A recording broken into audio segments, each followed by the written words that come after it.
Hello guys, welcome to Dev Talks, See Your Voice. Bugün Fatih Kamuz'la beraberiz. Biraz kendinle ilgili anlatabilir misin? Yaşın kaç? Kaç yıldır bunu yapıyorsun? Biraz introduction. Kendimden bahsedeyim. Tamam. Yeah.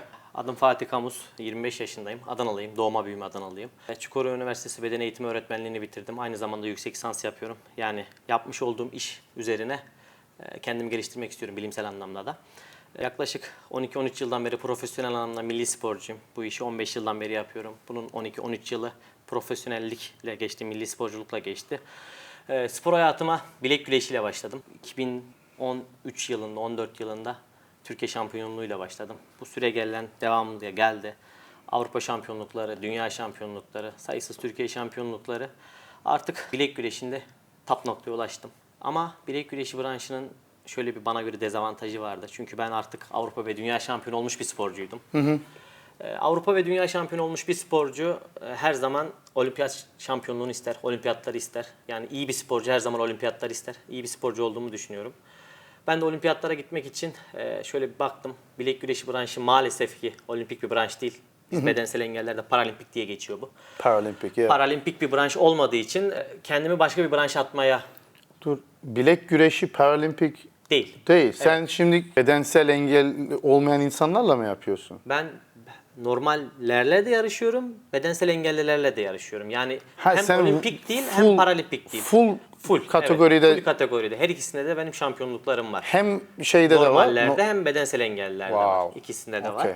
Wow. Düşündüm, taşındım, dedim ben iyi bir sporcuyum ve geleceğimi karartmak istemiyorum. Olimpiyatlara gitmek istiyorum. Olimpik bir sporcu olmak istiyorum. Çünkü küçüklüğümden beri sporla aşina olduğum için dönüyorum, dolaşıyorum, bakıyorum. Olimpiyatlar hedefim, hayalim. O açılış törenleri, o atmosfer çok güzel bir şey. Şampiyonluk ruhu o sende var tabii ki. Küçüklükten beri var. Çünkü Evet. kazanmayı biliyorsun. Kazanmayı istiyorum. Evet. Şöyle söyleyeyim, ben kendimden biraz daha ilk baştan başlayayım. Bedensel engelli olarak dünyaya geldim. Onu soracaktım. Yani bir kaza bir şeyler olmadı böyle.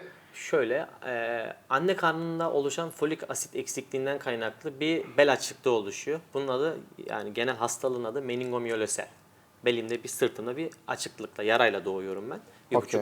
Yani 2,5-3 santim Bir yara. yarayla doğuyorum Okay. ve doktorlar bunu görüyor, hemen acil müdahale yapıyorlar. Kesinlikle alınması gerekiyor, yoksa hayatını kaybeder diye. 1, 2, 3. Ne alınması gerekiyor? O yaranın. O yaranın. O patlarsa beyinde... Annenin karnının içindeyken. Annenin karnından çıktıktan sonra. Yara anne karnının içindeyken oluşuyor. Oo. Bir asit, yani bir vitamin eksikliğinden kaynaklı. Aslında çok basit bir şey. Şu anki günümüz teknolojisiyle gebe kalan kadınların hepsine zaten folik asit veriyorlar. O dönemin şartlarına bakıldığımız zaman alınmamış. Yani bu önerilebilirdi. Önerilebilirdi. Evet, bize önerilmediği için annem de kullanmamış. 1997'den falan bahsediyoruz yani. O dönemde kullanmadığı için bu yara, bel açıklığı oluşuyor. O yarayı doktorlar görüyorlar. Hemen almak istiyorlar. Alıyorlar. 2-3 operasyonla bu yara tabii kapanmıyor. Çeşitli sıkıntılar, zorluklar, dönemin şartları, bizim ekonomik kötü şartlarımız iyi bir hastanede olmadı çünkü ameliyat. Hayat riski var mıydı? Hayati riski çok fazla. Zaten fazla. eğer o yaraya bir şey olmuş olsaydı ben ölüyordum. O yüzden hemen 1,5 aylıkken enfeksiyondan beyine giden sıvıyla alakalı durumlar söz konusu ve hani hayatını kaybederdi. Yani doğduğun günden bere savaşıyorsun. Savaşıyorum. Hayatta kalmak için savaşıyorsun. Hayatta kalmak için savaşıyorum. Annem diyordu 1,5 aylıkken bile hemşireler sana şeyle bakıyordu, böyle hayranlıkla bakıyordu. Çünkü çoğu kişi başaramazken ben ağlamazmışım, beni canlı canlı dikerlermiş narkoz veremedikleri için. Wow. İşte doktorlar demiş, bakmışlar bu çocuk yürümez. Bu çocuk işte hani hayatta gelişemez. Hani ölür. Wow. Bu şekilde. Annem diyor hani ben hırs ettim, sen de hırs ettin diyor. Hayata bir tutunduk seninle beraber diyor. Ve 3,5-4 yaşından sonra ben yürümeye başlamışım. Kendim, annem diyor dizlerini diyor kanata kanata diyor, koltuklardan tuta tuta diyor yürümeye başladın diyor. Yani tabii ki normal bir yürüyüş değil ama bedensel engelime rağmen yürümeye başladım yani. Tek kardeş misin? Yok, 3 erkek kardeşiz, ben ortancıyım. Abim ve erkek kardeşim. Onlarda böyle bir Yok, herhangi sorun. bir sıkıntı yok. Bu kalıtsal bir hastalık değil. Bu sadece sonradan anne karnında oluşan bir hastalık. Peki onlarda bir şampiyonluk bir şeyler var Benim mı? abim beden eğitimi öğretmeni. Kendisi şu an yüzbaşı. Wow. Beden eğitimi öğretmenliği, hava kuvvetlerinde yüzbaşı. Ailece. Kardeşim de şu an beden eğitimi öğretmenliği okuyor. Wow. O da sporcu. Çok Ama iyi. o bir tık profesyonellikten geri kaldı. Normal spor yapıyor. Günlük hayatta Evet. hayatını idame ettirebilmek için yapıyor. 4 yaşından sonra işte yürümeye başlamışız. Hayat bizi buralara kadar getirdi. Sporla iç içe ola. O zamanlardan bile mesela ben küçükken ilkokul öğretmenlerim anlatıyor. Geçen karşılaştık. Yerinde hiç durmazdın diyor. 2 metrelik kapıdan tırmanır atlardım ben böyle. O zaman tabii benim kollar her zaman güçlüydü. Kollar her zaman güçlüydü. Tamam. Yaşlarıma göre her zaman Okey. güçlüydü. Ayaklarımı kullanamıyordum ama kapıdan çıkıp atlıyordum mesela. Okey. Sürekli böyle kollarla, Sürekli ellerle. kollarla hareket halindeyiz. Evet. Peki spor şeyin ne zaman oldu? Abimle oldu. Kaç yaşında böyle başladın? Ortaokula gidiyordum. Ortaokul. Yani 8. sınıftaydım. 8. Nereden baksan 13 yaşında falan. 13 yaşında 13 dedin ki ben abim sağ olsun kendisine çok teşekkür ediyorum bu konuda. Çünkü bilinçli olmak çok önemli. Tabii Hani ki. benim annem babam ellerinden öpüyorum kendilerinin. İlkokul, ortaokul mezunu insanlar. Sadece geçim mücadelesiyle veren bir insanlar. Evet. Bunlar sporla tanışmadıkları için bilmiyorlar. Ama abim dedi ki hani böyle olmaz.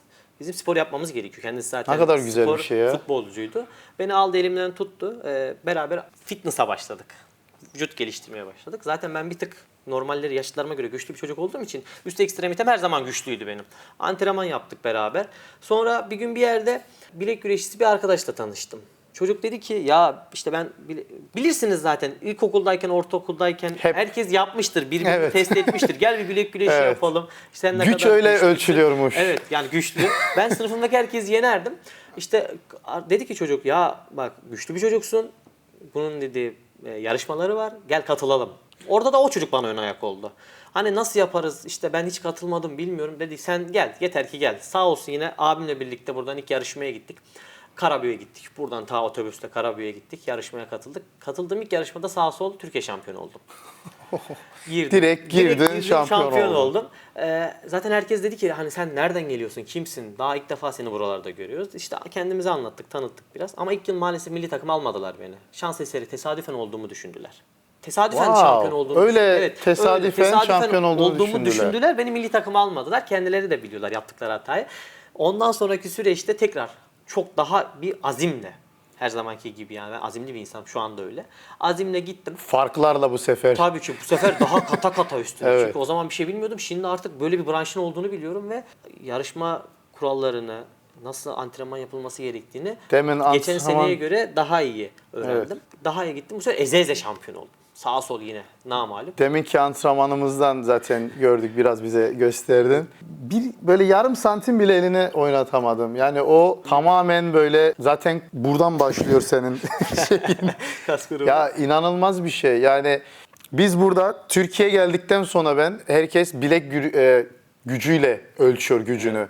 Ben diyorum ki gel bench press yapalım. Yok. Adamlar diyor gel Yok, bilek direkt güreşi. ama sende hem bench press var hem bilek de var. Peki tamam bilek şeyine girdin. Peki hiç bacaklarınla ilgili hiçbir ümit var mıydı? Yani onun düzelme ya da böyle yurt dışında bir yerde bir şeyler var mı onları geliştirmek için? Onu hiç düşündün. Bak savaşın tamamen spora verdin kendini. Bacaklarınla ilgili ne dediler sana? Hiçbir şekilde düzelmeyecek mi dediler? Şöyle anlatayım ben ilk baş. Ben savaşı spora verdim ama bu sporu yapmamın sebebi de kaybettiğim bir olay var. Yani fiziksel engelim var. Bu engeli hani elimden geldiğince bu savaş vererek güçlü bir şekilde ayağa kalkmak benim amacım, hedefim. Yani var olanı hani kaybedenin arkasından ağlamak değil de var olanı güçlendirmek benim hedefim. İlk Okey. başta böyleydi benim amacım. Çok araştırdım. Bu hastalığı, bu tezler okudum, profesörlerle konuştum, doktorlarla gittim. Bu hastalık benimle ölene kadar devam edecek. Aslında bir hastalık değil. Hastalık değil, ya. Hastalık değil. Bu anne karnında oluşan bir olay. Ondan dolayı fiziksel bir engel. Yoksa Başından ama beri olan evet, bir şey. başından Yeah. olan bir olay. Bu benimle ölene kadar gidecek. Ha şöyle mesela normallerden tek sıkıntım sadece bazı uzuvlarımı kullanamıyorum. Yoksa çok şükür çok araştırmalar yaptım. Evlenebilirim, çocuk sahibi de olabilirim. İşte zaten hayatımın bütün her şeyini ben kendim buraya biliyorsun arabamla geldim. Ya ben onu diyecektim. Araba sürerek geldin, kapıyı açtın, çıktın. Ben sana şey oldum. Önünü zorlaştırdım bunu Estağfurullah. çıkartırken. Arabadan çıkardığın setup'ın tamamen biliyorsun yani Tabii, ne tabii. yapacaksın. Artık çünkü bu hayatta bir savaşın içerisindeyiz ve bu savaşta her şeyi kullanmak mübahtır. Araba kullanmayı da öğrendim. Benim babam kamyon şoförü. Küçük yaştan beri ben kamyon da sürdürüyordu bana. 100 kilometrelik bir yoldan geldim. Ben şehirler arası yolculuk yapıyorum. Uluslararası, ülkeler arası yolculuk yapıyorum. Gerek uçakla gerek taşıtımla olsun. Dediğim gibi var olanı güçlendirmek benim hedefim. En ufak bir şeyde hiçbir şeyden geri kalmayarak bu mücadeleye tutunmaya çalışıyorum. Bu engel benimle ölene kadar devam edecek. Sadece şöyle bir olay var. 2-3 sene öncesinde uzman bir doktora gittim. Doktor bana şey dedi. Bu engel seninle devam edecek ama dedi bu hayatını dedi daha güzel standartlara ulaştırabiliriz. Bazı ameliyatlarla. İşte kalçamda kalça çıkıklığı var benim. Yürürken sallanıyorum. Bunu dedi düzeltebiliriz. İşte bilmem protez takacağız. Kemiğinin bir başını keseceğiz. Bir sürü Ne literatür düşünüyorsun saydı. bununla ilgili peki? Bununla ilgili şöyle bana dedi ki bir yıl hiç ayağa kalkmayacaksın. Ben şöyle bir düşündüm, dedim ki yani bakın insanın en önemli şey kendi sağlığıdır değil mi? Ama benim hedeflerim, olimpiyat hedefim var benim ve dedim ki ben eğer bir yıl ayakta yatarsam bütün spor geçmişim benim geriye atar. Önümde benim 2024 Paris Olimpiyatları var. Ben yapamam. Belki ilerleyen zamanlarda. Bence en güzel karar. Çünkü bunu ben engel olarak bile görmüyorum sende. Aha, ben de öyleyim. Çünkü Çevremdeki tüm insanlar yani biliyor musun? böyle doğmayan, bedensel engeli doğmayan insanlardan daha fazla şeyler yapıyorsun zaten. öyle, kesinlikle Aktifsin öyle. yani Aktifim full. yani. İnsanlar araba kullanamıyor ya. Anlatabiliyor muyum? Sen bir de travel yapıyorsun sürekli, gidiyorsun şampiyonluk madalyalarını gidip alıyorsun, geliyorsun. Hayat bence kaliten güzel. Yani çok sen güzelleştirmişsin Evet, ben ama. güzelleştirdim, Çünkü evet. şampiyon ruhunla her şeyi de yapacağım, edeceğim diye yani buraya vardım. Mesela ben şey diyordum, seni aldıralım işte evet. şeyden. Sen dedin ben kendim gelirim. Evet. Tamam dedim kendi kendime. Baktım arabayla geldin. Yani vallahi helal olsun sana. Teşekkür Bu çok ederim. insanları böyle hikayeler, böyle şeyler motive etmiyorsa ben bilmiyorum ne etmiyor. Çünkü bak ben elim kolum normal böyle doğdum. Çoğu insanlar da böyle doğuyor ama bir şeyler yapamıyoruz. Evet. Yani ve bahanelerle doluyuz. Bahaneler, Anlatabiliyor muyum? Sen bahanelerini nereye bıraktın? Kapıda, dışarıda. Dışarıda. Evet. Yok. Ya bu çok önemli bir şey. Çünkü bak insanlar, bak Paralimpik'in şeyini anlatayım sana. Çok tamam, çok kitlesi var. Empati kuran çok insan var. İzleyici böyle bakıyor, kendinden utanıyor biliyor musun? Çoğu izleyiciler kendinden utanıyor. Lan diyor şuna bak. Şampiyon, ama ben götümü kaldıramıyorum. Gidip bunu yapamıyorum, şunu yapamıyorum. Bana göre çok daha fazla tutulması lazım bu paralimpik sporları, yani bedensel engelli olan sporlar. Çünkü savaşın savaşı bu. Kesinlikle öyle. Full war, yani full savaştasın ve bir şeyde normal bedende engelli olmayan insandan daha iyisiniz. Yani çok müthiş bir şey bu. Ve onu demek istiyorum. Yani insanlar empati böyle izlerken mesela ben bodybuilding'ci görüyorum. Down sendromlu bazen oluyor ya da başka bir şey oluyor. Bakıyorum diyorum lan diyorum utanıyorum kendime. Bakıyorum diyorum çocuğa bak çıkıyor, pozunu da veriyor, şeyini Yapmadığı yapıyor. şeyi. Yani o hırs, o motivasyon çoğu insanlarda yok. Yok. Ya aslında senin utanılacak bir yanı yok. Neden? Çünkü ben mesela seni çok severek takip ediyorum. Eşin İknur da öyle. Teşekkür çok ederim. teşekkür ederim size bu konuda. Sizin gibi aslında bilinçli ve anlayışlı bir toplumumuz olmuş olsa zaten çok olaylar bambaşka yere gider. Ama maalesef her zaman her yerde işin başka boyutları olduğu zaman çıkmaza giriyor. Mesela insanlar bana baktığı zaman ben artık 1, 2, 3, 5, benim 4 dünya şampiyonluğum var, 4 Avrupa şampiyonluğum var. Bir müddet sonra bana diyorlar ki yine mi şampiyon oldun? Oldum ama bunun arka planını görmüyorlar.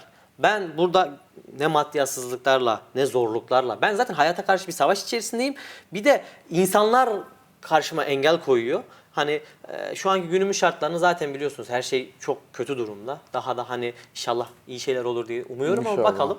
Yani bakıyorum şöyle bir maddiyatsızlık almış başını gidiyor.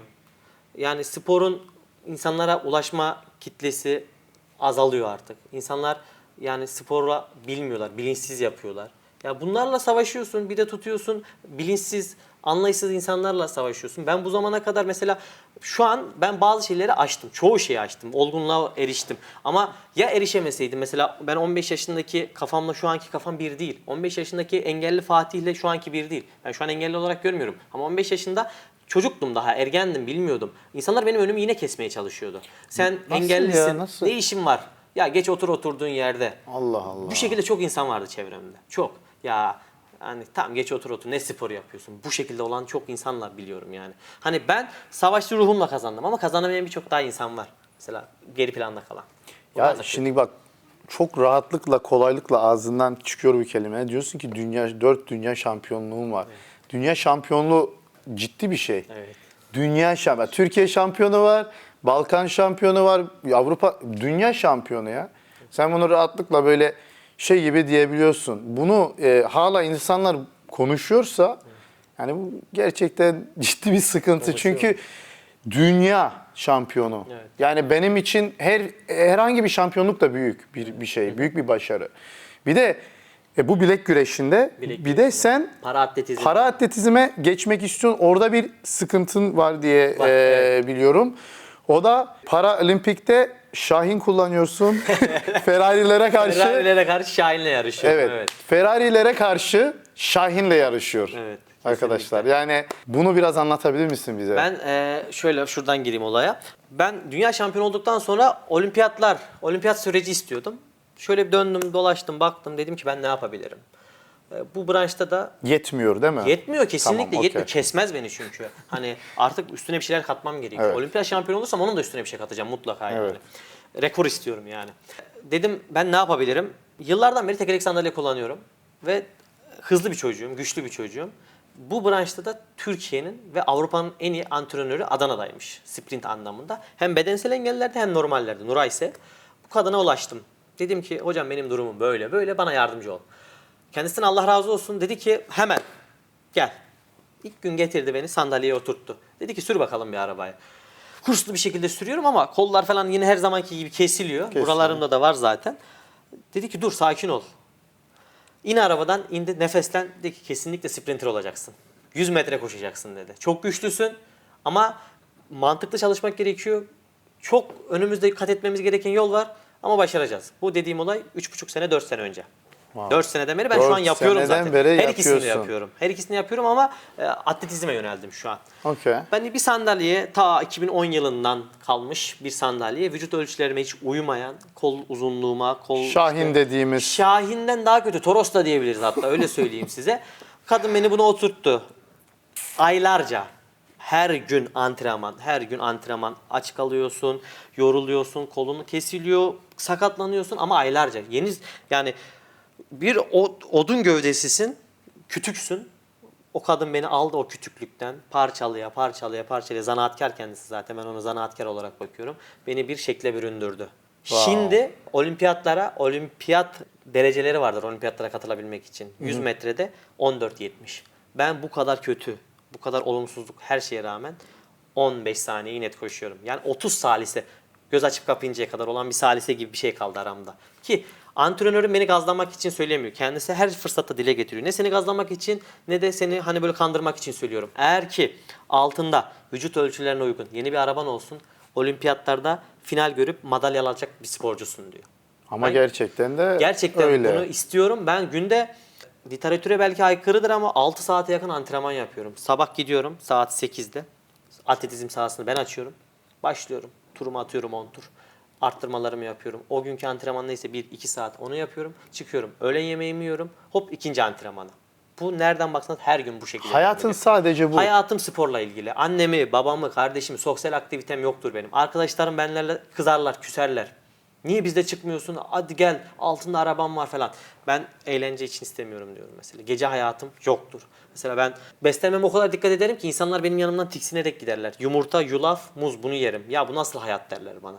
Ama ben bir gayem var, bir hedefim var. Şampiyon bir hayat. Şampiyon bir hayat. Hani şampiyon olmak istiyorsan, o ünvana sahipsen bunun gerekçelerini de yerine getirmek zorundasın. Yani Mutlaka. bunlar yiyerek gibi, bunu Yani beslenerek sen gibi. sonuçta bak bu yaşta inanılmaz bir örnek olacaksın. Öylesin şu an. Olacağım. Ama sanki çok yayılmamış sosyal medyaya Maalesef, falan. evet. Yani bunu çok gördüm. Çok böyle kapanış, gizli bir şey gibi. Yani senin ya ben mesela bir şeyde şampiyon olsam dünya duyar. Evet, Ama ben Sen maalesef duymadım. şampiyonsun ama sosyal medya hesabın gizli de. Kullanamıyorum. Bakıyorum diyorum ki yani bunu dünya duyması lazım. gerekiyor, Ya Türkiye bile Türkiye duyması lazım ya. Benim çevrem bile bilmiyor, bazıları biliyor İşte musun? tamam kendin için bunu yapıyorsun eyvallah ama sen bu gidişte kitap, film bile yapacak kapasitedesin. Çünkü insanlara bir hikayen inanılmaz bir hikaye bu arada. Yani doğduğun günden beri savaşıyorsun ve dünya şampiyonu olmuşsun. Yani tamamen bir filmlik, Hollywoodluk bir hikaye yani. Bu arada çok çekmek isteriz değil mi Emrullah? Hollywood'lu olimpiyat şampiyonundan sonra düşünüyorum inşallah. Yani yolun çok güzel ve açık bu arada. Ve ben seninle bunu yaparken bile onur duyuyorum, gurur duyuyorum yani. Gurur bana ait, sana bunu yaşatabilirim. Buraya geldin, Sizlere. zamanını bu bize verdin. Benim bir de antrenman yaptık beraber. Bunun için minnettarım. Bundan sonraki hedefi, mesela sen 4 haftaya mı gidiyordun dedin? Evet, haftaya. Haftaya Avrupa bir Şampiyonası. anlatabilir misin bunu? Çünkü bundan sonra büyük ihtimal yani bu birkaç haftaya yayınlanacak. Evet. Bu şampiyonluğu alacaksın. Evet. Değil mi? Alacağım. O yüzden gidiyorum zaten. Şampiyon olmaya Sen gidiyorum. sadece o madalyayı almaya gidiyorsun Evet, oradan. madalyayı almaya gidiyorum. Başka hiçbir şey düşünmüyorum. Başka bir şey düşünmüyorsun. Ondan sonra tekrar inşallah zaman ayırırsın bize. Tabii, Dünya tabii, şampiyonu tabii. olduğunda tekrar. Tekrar inşallah konuşuruz, antrenman yaparız.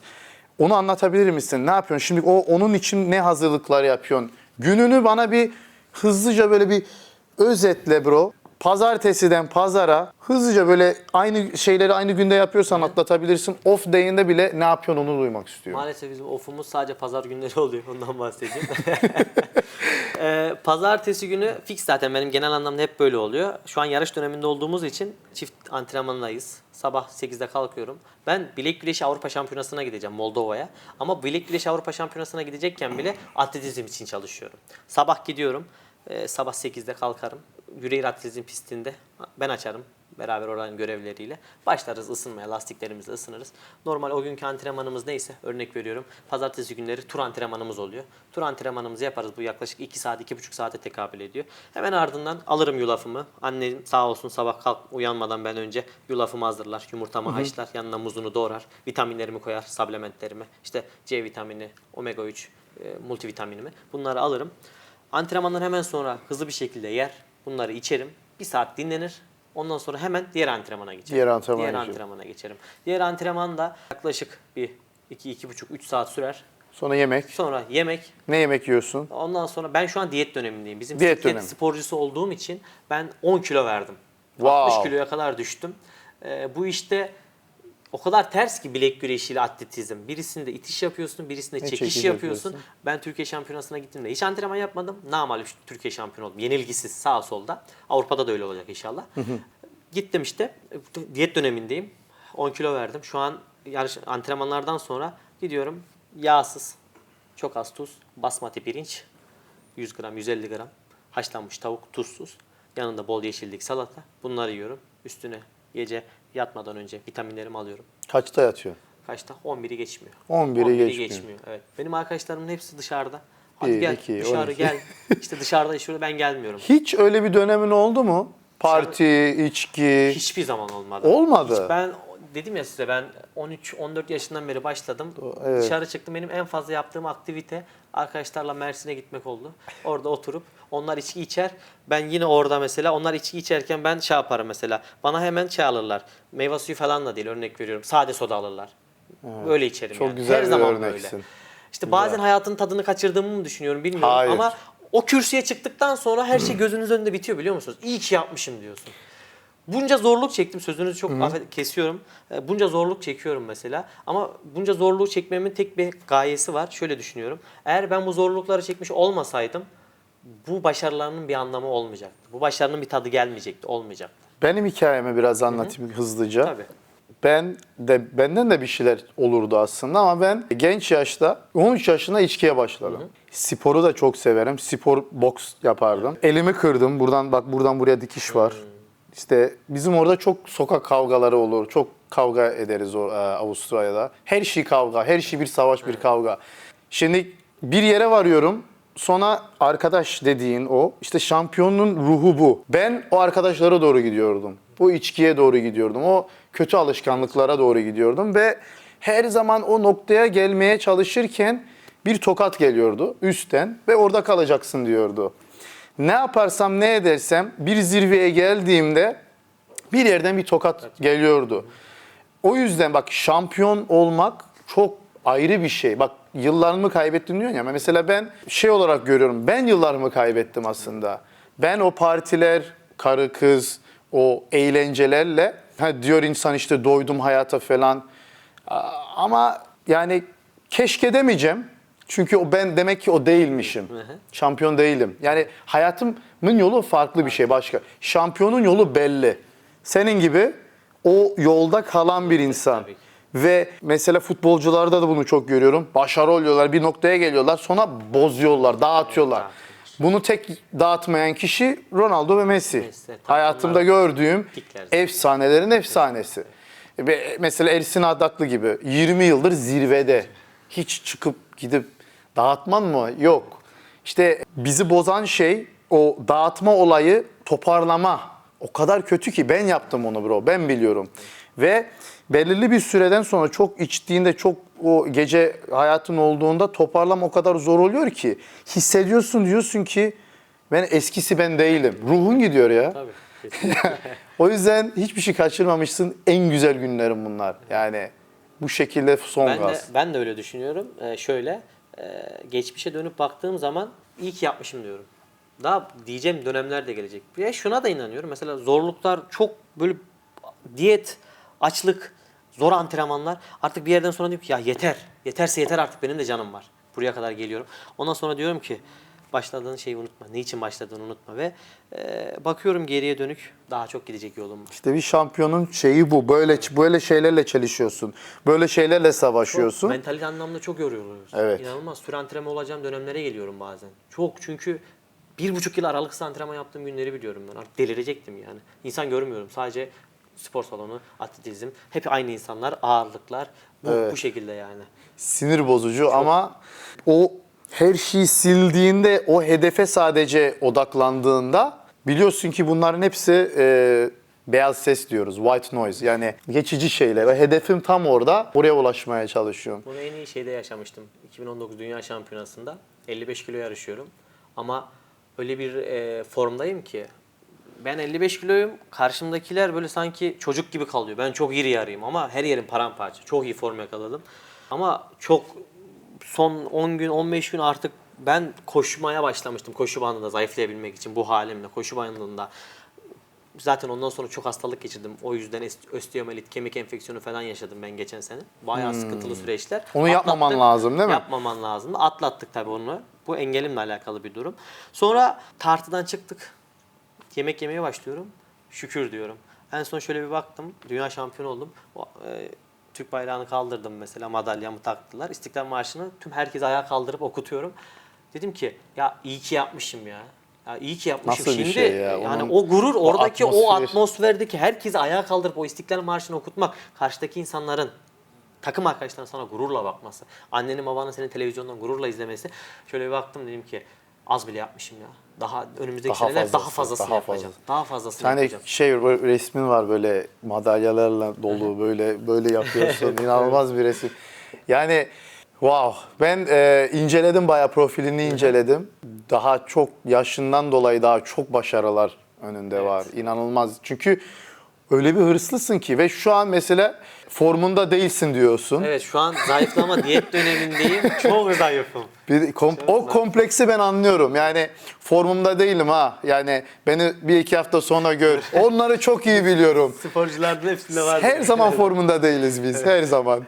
O yüzden çok iyi anlıyorum. Bir şey soracağım sana. Tabii. En zor, hayatındaki en zor anı anlatabilir misin? Hayatımdaki en zor anı şöyle söyleyeyim. Tabii ki daha da zorlarını yaşayacağıma inanaraktan bunu anlatıyorum. Dediğim gibi geçen sene osteomelit geçirdim. Kemik enfeksiyonu. Yani ayağımda oluşan bir yaradan dolayı kemiğime enfeksiyon kaptı ve kemik enfeksiyonu çok zor iyileşen bir olay. Yaklaşık 6 ay boyunca günde 8 kere damardan serum alarak geçti bu. Wow. Beni mahvetti. O kadar iyi hazırlanmıştım ki turnuvaya, para atletizme. Ya garanti şampiyondum. Yani çok iyi derece koşacağıma inanıyordum böyle. Çok güzel hazırlanmıştım. Kış Kış boyu çok güzel hazırlanmıştım. Ocak ayında böyle bir şey başıma geldi. Beni Şubat'ta hemen ameliyata aldılar. Şubat, Mart, Nisan, Mayıs. 4 ayın gitti. 4 ay gitti. 4 ay boyunca 3 ay yatarak tedavi aldım. Diğer 2 ayı da dumbbell'larım vardı. Hastaneye dumbbell götürdüm. Hastaneye dumbbell götürdüm. Doktorlar şaşırıyor, dedim yapacak hiçbir şey yok. Alıyorum, sürekli pump yapıyorum. Kolları çalıştırıyorum, şınav çekiyorum. Doktor diyor ki ayağında cihaz var, çıkarsa geri dönüşü yok diyor. Ben ona dikkat ediyorum, merak etmeyin diyor. Yani o şartlarda bile evde dumbbell getirmiştim. Dumbbell'larla çalışmıştım. O dönem çok kilo aldım. Yani günde 8 serum, damarlarımın içi ağrıyordu artık antibiyotik yemekten. Damarlarım sertleşiyordu. Bir iğne vurduktan sonra hemen atıyordum. Hemşirelerle kavga ediyorduk.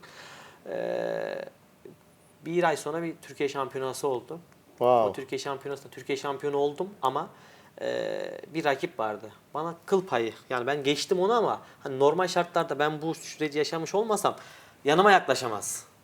Bana böyle artistlik yaptı. Eldivenim kaydı. İşte görürdün sen gibisinden. Ama bilmiyor ki ben 6 ay Bilmiyor, boyunca, senin o hikayeni 6 bilmiyor. ay boyunca bilmiyor. Ona o kadar ıslandım ki. Geçen yarışmada ya 2 saniye fark attım. Vay, Atletizmde 2 saniye de büyük çok bir şey. büyük bir şey. Yani nereden baksan 20-25 metre demek. Evet, 2 Yani saniye böyle, biliyorum ben. Evet, böyle. Wow. Yani o süreçte en zorlu sürecim Ondan ne dedi oydu. peki? Orada bir şey diyemedim. Tebrik dahi etmedi. Çekti gitti. Okey, sana bir soru bro. Tabii.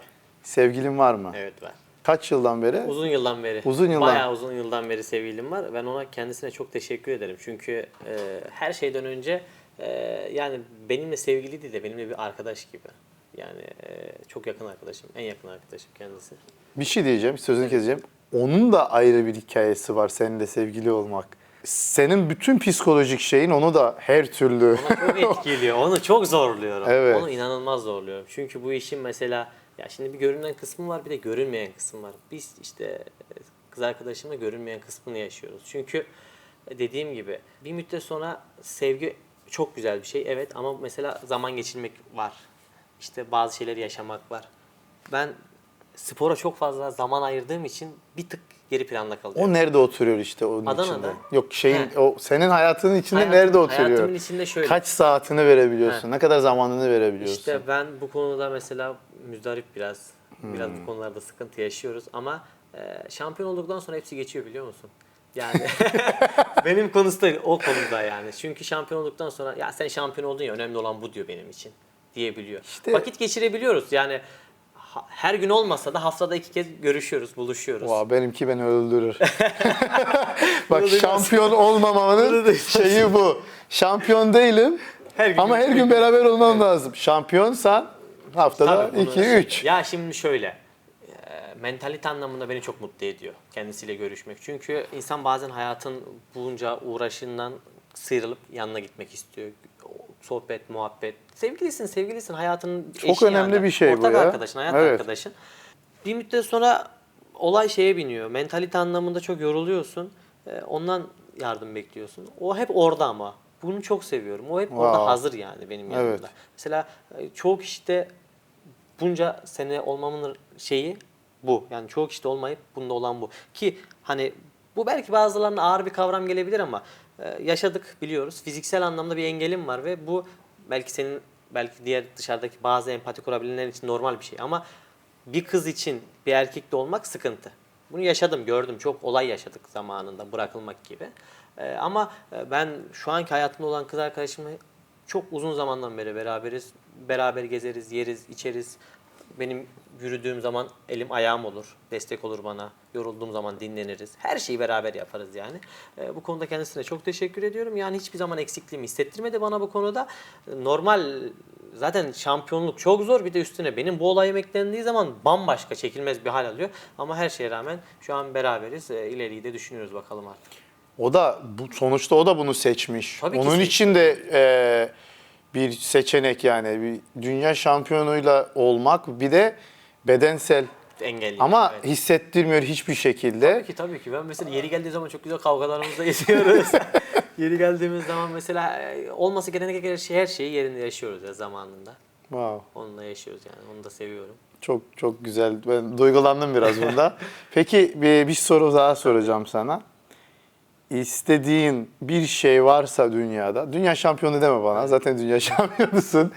Bir şey yani ne ne isteyebilirsin bu hayattan? Yani ne istiyorsun? Ya hayattan ilk başta tabii ki sağlığı elinden alınmış biri olaraktan sağlık, herkese sağlık diliyorum. Sağlık. Sağlıklı olmak çok önemli. Çünkü para, o, bu, şampiyonluk bile gelip geçiyor. Önemli olan sağlık. Bunu geçen sene, hatta her sene, her dakika yaşıyorum bunu. Ben olimpiyat şampiyonu olmak istiyorum. Bakın yine söylüyorum size. Dedem rahmetli oldu. Benim çok severdim kendisini. Allah rahmet eylesin. Cenazesini koydum. Kozan'ı biliyor musun bilmiyorum. Gidiş geliş yaptım her gün. Antrenmanı kaçırmamak için. Kuzenim öldü. Her gün gidiş geliş yaptım antrenmanı kaçırmamak için. Başıma bir olay geldi. Her gün antrenmanı kaçırmamak için gidiş geliş yaptım, yol çektim. Yani benim için önemli olan en büyük hedef olimpiyat şampiyonluğu. Evet. Sağlık. Sağlıktan ve sonra olimpiyat şampiyonluğu. şampiyonluğu. Ben bu olimpiyat şampiyonluğunu her zaman diyorum öyle ya da böyle alacağım. Dişlerimle, tırnaklarımla kazıya alacağım. İnsanlar benim yanımda olur, daha kolay olur, daha güzel olur. İnsanlar yanımda olmaz, daha zor olacak ama olacak. Hiç şüphemiz yok ve yanındayız yani. İnşallah istediğin olur. O ne zaman oluyor, seneye mi? Seneye 2024 Paris Olimpiyatları. Bu seneden artık kota yarışlarımız başladı. İşte dediğim gibi şu Şahin'i bir Ferrari'ye çevirebilseydim hayırlısıyla kendime direkt olimpiyatlara atmak istiyordum. Kota alıyordum. Kota aldıktan sonra her şey zaten çok daha farklı. Bu konuda nasıl yardımcı olabilir insanlar? Mesela bu istediğimiz Ferrari nereden elde edebiliriz? Ben bunun çok araştırmasını yaptım. Çok araştırdım. Amerika'da Top End diye bir marka var. Bunlar Top End. Top End. Evet. Okay. Bu bir fabrika. Yani yıllardan beri paralimpik atletizm grubuna eşya üreten bir firma. Bu eldivenleri var, araçları var, işte bir sürü şeyleri var. Ben bunların kendisiyle konuştum. Maalesef kur farkından dolayı ben bunu kendim alacaktım. Kur arttı. Ne kadar? 13.500 dolar. Yani 260 bin lira. Oh. Ama işte ben maalesef babam kamyon şoförü olduğu için biz bunu almamız zor. Senin geçim kaynağın? Ben çalışıyorum kendim. Memuriyette memurum ben. Okey. Çalışıyorum. Ama işte çalıştığımız tabii çok şükür diyerekten ancak kendi bu süreçte ben spor anlamında hiçbir yerden bir destek almıyorum. Yani supplementimi, yememi, içmemi hepsini kendi cebimden karşılıyorum. Yakıtımı, her şeyimi kendi cebimden karşılıyorum. Federasyon hiçbir şey... Yani federasyonlar şu an sadece bizim yarışmamıza gidip gelmemizi karşılıyor. Onun haricinde bir ödül. Maalesef olimpik olmadığı için herhangi bir şey yok. Bu sandalye için ben bir dönem para biriktirmiştim. Biraz altın, biraz dolar. Geçenlerde evimize hırsız girdi. Maalesef onlar da götürdü. Elimde hiç 5 kuruş para da kalmadı. Wow. Onlar da hep aldı götürdü. Ama mücadeleye devam. Daha iyi işte diyor. Mesela yarın bir gün şampiyon olursam bir hikaye daha eklendi. Aynen. Bir hikaye daha Aynen. eklendi yani. Bak böyle bir şey yapıyordum. Hırsız girdi.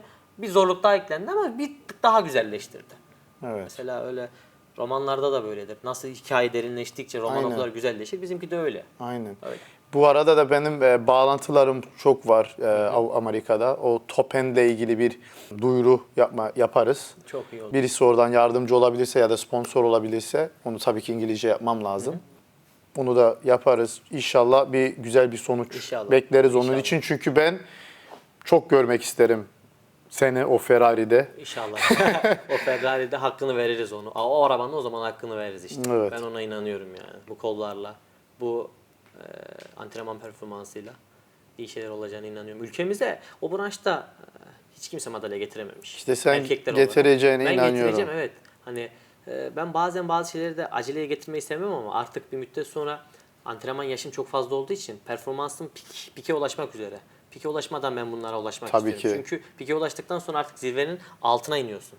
Yani Ondan sonra o aç gençler geliyor. tabii evet aşağıdan gençler ki dünyada birçok genç var. Evet. Çok iyiler. Hani destek verilip çok iyi olanlar var. Biz de iyiyiz. En iyisi olmak için mücadele edeceğiz işte. Bazı teknik aksamda aksaklıklarımız olsa da onları tamamlayıp güzel şeyleri yapacağız.